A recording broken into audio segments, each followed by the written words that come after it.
विनी दिव्या का विवाह पास आ गया है।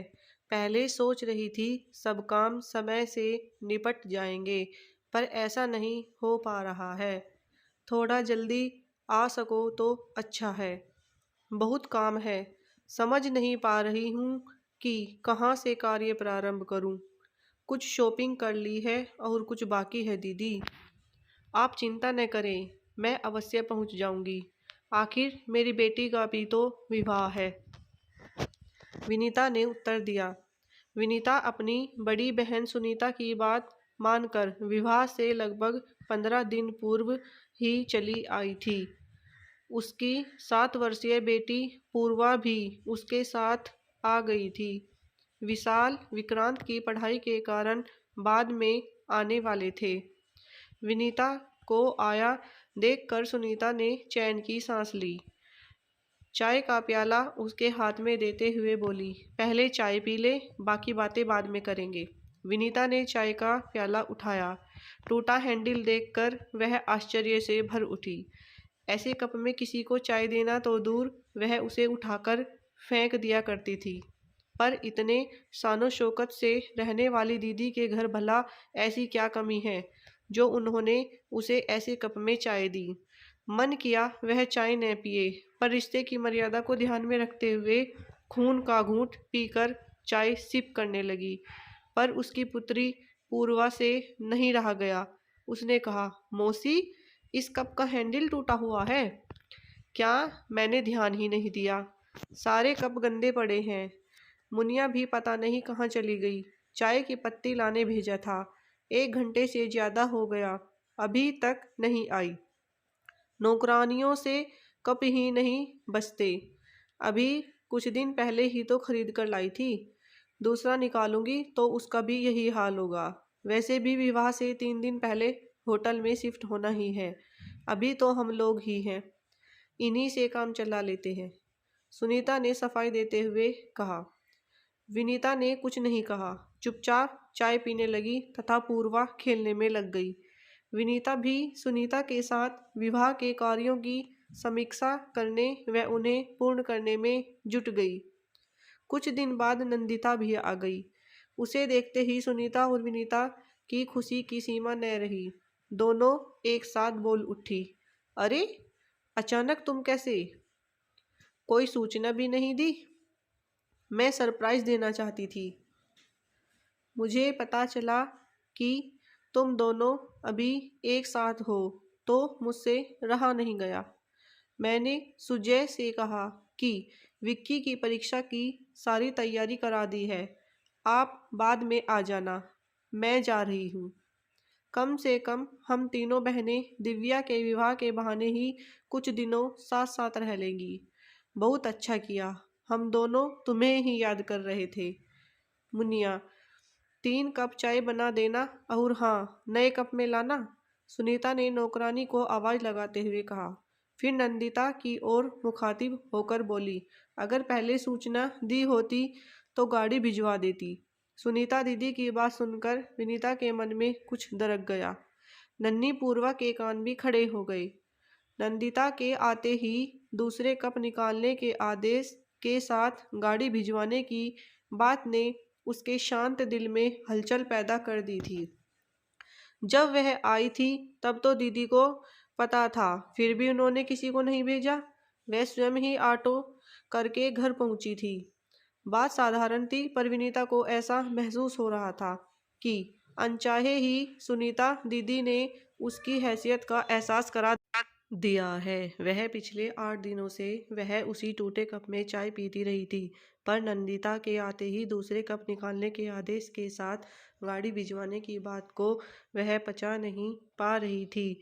मन कर रहा था वह वहां से उठकर चली जाए, पर न जाने किस मजबूरी के कारण उसके शरीर ने उसके मन की बात मानने से इनकार कर दिया।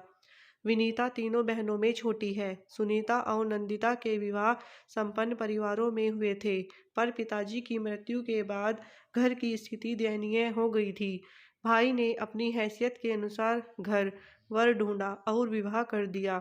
यद्यपि विशाल की नौकरी उसके जीजाजी की तुलना में कम थी, संपत्ति भी उनके बराबर नहीं थी, पर वह अत्यंत परिश्रमी, सुलझे हुए व स्वभाव के बहुत अच्छे इंसान हैं। उन्होंने उसे कभी किसी कमी का एहसास नहीं होने दिया था।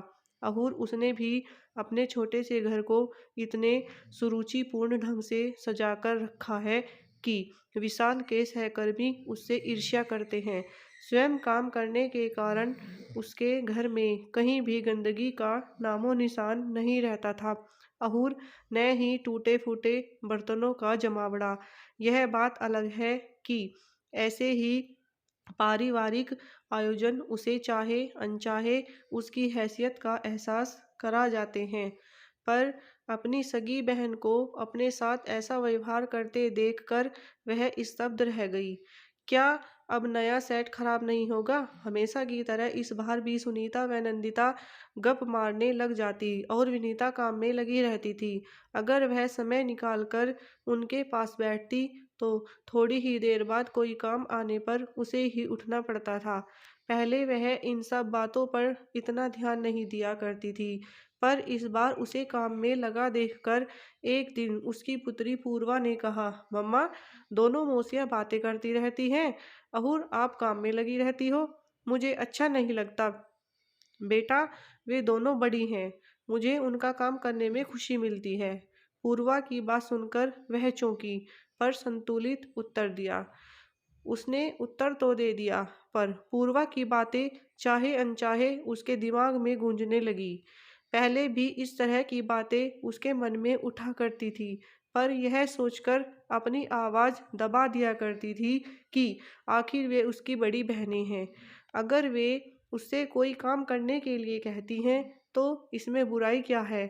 पर इस बार बात कुछ और ही थी जो उसे बार बार चुभ रही थी। न चाहते हुए भी दीदी का नंदिता के आते ही नए कप में चाय लाने व गाड़ी भेजने का आग्रह उसके दिल और दिमाग में हथौड़े मारने लगता। जब जब ऐसा होता वह यह सोचकर मन को समझाने का प्रयत्न करती कि हो सकता है वह सब दीदी से अनजाने में हुआ हो, उनका वह मंतव्य न हो तो वह सोच रही है। आखिर वह उनकी छोटी बहन है, वे उसके साथ भेदभाव क्यों करेगी? सच तो यह है कि दीदी का उस पर अत्यंत ही विश्वास है, तभी तो अपनी सहायता के लिए दीदी ने उसे ही बुलाया। उनका उसके बिना कोई काम नहीं हो पाता है, चाहे वह दुल्हन की ड्रेस की पैकिंग हो या बक्से को अरेंज करना हो, चाहे मिठाई के डब्बे रखने की व्यवस्था करनी हो। अहुर तो अहुर, विवाह के समय काम आने वाली सारी सामग्री की जिम्मेदारी भी उसी पर थी। दिव्या भी अक्सर उससे ही आकर सलाह लेते हुए पूछती, मौसी, इस ड्रेस के साथ कौन सी ज्वेलरी पहनूंगी, या ये चूड़ियाँ, पर्स और सैंडल मैच कर रही है या नहीं। विवाह की लगभग आधी से अधिक शॉपिंग तो दिव्या ने उसके साथ ही जाकर की थी। वह कहती, मौसी, आपका ड्रेस सेंस बहुत अच्छा है, वरना मम्मा और नंदिता मौसी को तो भारी भरकम कपड़े या हैवी ज्वेलरी ही पसंद आती है। अब भला मैं उनको पहनकर ऑफिस तो जा नहीं सकती, फिर लेने से क्या फ़ायदा? कहते हैं मन अच्छा न हो तो छोटी से छोटी बात भी बुरी लगने लग जाती है। शायद यही कारण था कि आजकल वह हर बात का अलग ही अर्थ निकाल रही थी। यह सच है कि दिव्या का निश्चल व्यवहार उसके दिल पर लगे घावों पर मरहम का काम कर रहा था, पर दीदी की टोका टाकी असहनीय होती जा रही थी। उसे लग रहा था कि काम निकालना भी एक कला है, बस थोड़ी सी प्रशंसा कर दो और उसके जैसे बेवकूफ़ बेदाम के गुलाम बन जाते हैं। मन कह रहा था व्यर्थ ही जल्दी आ गई, काम तो सारे होते ही, कम से कम यह मानसिक यंत्रणा तो न झेलनी पड़ती। विनीता, जरा इधर आना, सुनीता ने आवाज़ लगाई। देख, यह सेट नंदिता लाई है दिव्या को देने के लिए। विनीता के आते ही सुनीता ने नंदिता का लाया सेट उसे दिखाते हुए कहा, बहुत खूबसूरत है। विनीता ने उसे हाथ में लेकर देखते हुए निश्चल मन से कहा, पूरे 2.5 लाख रुपए का है। नंदिता ने दर्प से सबको दिखाते हुए कहा, मौसी, आप मेरे लिए क्या लाई हो? वहीं खड़ी दिव्या ने विनीता की तरफ देखकर बच्चों सी मनुहार की। नंदिता का यह वाक्य सुनकर विनीता का मन बुझ गया। अपना लाया गिफ्ट उस बहुमूल्य सेट की तुलना में नगण्य लगने लगा, पर दिव्या के आग्रह को वह कैसे ठुकराती। उसने सकुचाते हुए सूटकेस से अपना लाया उपहार निकालकर उसे दिखाया। उसका उपहार देखकर दिव्या खुशी से बोली, वाओ मौसी, आपका जवाब नहीं। यह पेंडेंट बहुत ही खूबसूरत है, साथ ही वाइट गोल्ड की चेन। ऐसा ही कुछ तो मैं चाहती थी। इसे तो मैं हमेशा पहन कर सकती हूँ। दिव्या की बात सुनकर विनीता के चेहरे पर रौनक लौट आई। लाखों के उस डायमंड सेट की जगह हजारों का उपहार दिव्या को पसंद आया। यही उसके लिए बहुत था। विवाह खुशी खुशी संपन्न हो गया और सभी अपने अपने घर चले गए। विनीता भी धीरे धीरे सब भूलने लगी। समय बड़े से बड़े घाव को भर देता है। वैसे भी दिव्या के विवाह के बाद मिलना भी नहीं हो पाया। न ही दीदी आई और न ही उसने पर्यटन किया। बस फोन पर ही बातें हो जाया करती थी। समय के साथ विक्की को आईआईटी कानपुर में दाखिला मिल गया और पूर्वा +2 में आ गई। इसके साथ ही वह मेडिकल की तैयारी कर रही थी। समय के साथ विशाल के प्रमोशन होते गए और अब वे मैनेजर बन गए हैं। एक दिन सुनीता दीदी का फ़ोन आया कि तुम्हारे जीजा जी को वहाँ किसी प्रोजेक्ट के सिलसिले में आना है। मैं भी आ रही हूँ। बहुत दिन हो गए तुम सबसे मिले हुए।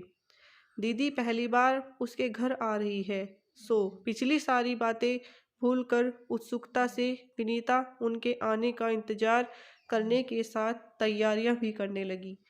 सोने के कमरे को उसके अनुसार सेट कर लिया और दीदी की पसंद की खस्ता कचौड़ी बना ली व रसगुल्ले मंगा लिए। खाने में जीजा जी की पसंद का मलाई कोफ्ता व पनीर भुर्जी भी बना ली थी।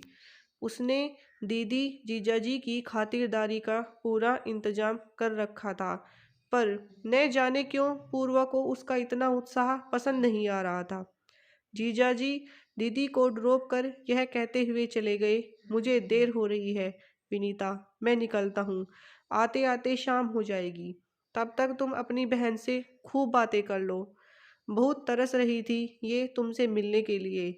शाम को आकर तुम सबसे मिलता हूँ। दीदी ने उसका घर देखकर कहा, छोटे घर को भी तूने बहुत ही करीने से सजा रखा है। विशेषतया उन्हें पूर्वा का कमरा बहुत पसंद आया। तब तक पूर्वा ने नाश्ता लगा दिया। नाश्ते के बाद पूर्वा चाय ले आई। चाय का कप मौसी को पकड़ाया। सुनीता उस कप को देखकर चौंकी। विनीता कुछ कहने के लिए मुंह खोलती उससे पहले ही पूर्वा ने कहा, मौसी, इस कप को देखकर आपको आश्चर्य हो रहा होगा, पर दिव्या दीदी के विवाह में आपने मम्मा को ऐसे ही कप में चाय दी थी। हफ्ते भर तक वे ऐसे ही कपों में चाय पीती रही, जबकि नंदिता मौसी के आते ही आपने नया टी सेट निकलवा दिया था। मौसी, तब से मेरे मन में यह बात रह रह कर टीस देती रही थी। वैसे तो टूटे कप हम फेंक दिया करते हैं, पर यह कप मैंने बहुत सहेज कर रखा था, उस याद को जीवित रखने के लिए कि कैसे कुछ अमीर लोग अपनी करनी से लोगों को उनकी हैसियत बता देते हैं, चाहे वे उनके अपने ही क्यों न हो। आज उस अपमान के साथ अपनी बात कहने का अवसर भी मिल गया। सुनीता चुप रह गई। बाद में वह पूर्वा के कमरे में गई और बोली, सॉरी बेटा, आज तूने मुझे आईना ही नहीं दिखाया, सबक भी सिखा दिया है। शायद मैं नासमझ थी। मैं यह सोच ही नहीं पाई थी कि हमारे हर क्रियाकलापों को बच्चे बहुत ध्यान से देखते हैं और हमारी हर छोटी बड़ी बात का वे अपनी बुद्धि के अनुसार अर्थ भी निकालते हैं। मुझे इस बात का एहसास ही नहीं था कि व्यक्ति चाहे छोटा हो या बड़ा, सब में आत्मसम्मान होता है। बड़े एक बार आत्मसम्मान पर लगी चोट को रिश्तों की परवाह करते हुए भूलने का प्रयत्न कर भी लेते हैं, किंतु बच्चे अपने या अपने घर वालों के प्रति होते अन्याय को सहन नहीं कर पाते और अपना आक्रोश किसी न किसी रूप में निकालने की कोशिश करते हैं। पूर्वा, तुमने अपने मन की व्यथा को इतने दिनों तक स्वयं तक ही सीमित रखा और आज इतने वर्षों बाद अवसर मिलते ही प्रकट भी कर दिया। मुझे खुशी तो इस बात की है कि तुमने अपनी बात इतने सहज और सरल ढंग से कह दी। आज तुमने मुझे एहसास करा दिया बेटा कि उस समय मैंने जो किया वह गलत था। एक बार फिर से सॉरी बेटा, कहते हुए उन्होंने पूर्वा को गले से लगा लिया। जहां सुनीता अपने पिछले व्यवहार पर शर्मिंदा थी, वहीं विनीता पूर्वा के कटु वचनों को सुनकर उसे डांटना चाहकर भी नहीं डांट पा रही थी। संतोष था तो सिर्फ इतना कि दीदी ने अपना बड़प्पन दिखाते हुए अपनी गलती मान ली थी।